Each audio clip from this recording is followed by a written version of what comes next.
яны не могуць зрабіць сайт нармалёва. Я прапаную нашим выбаршчыкам, тым, хто глядзіць, зараз зайсці на сайт і паспрабаваць знайсці спісы і праграму на англомоўнай версіі, на рускамоўнай, на беларускамоўнай. Калі ласка, адказвайце на пытанне.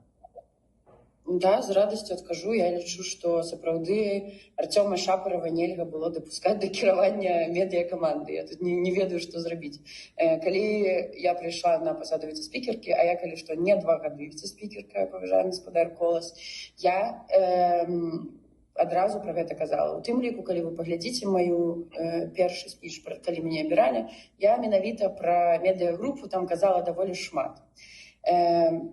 Я не хочу зараз неяк прыдумляць, што і як. Я спадзяюся, што калі-небудзь на гэта прольецца свет агулам на тое, што адбывалася. Але маё меркаванне такое. Так, я пэўны час займалася і займаюся зараз беларускамоўнай версіяй сайта менавіта старонкай пра выбары. Проста таму, што людзі, якія взялі грошы за гэта, так, сказалі, ну мы ўжо сваю працу на гэтыя грошы зрабілі, зараз працу робіце вы і бесплатна.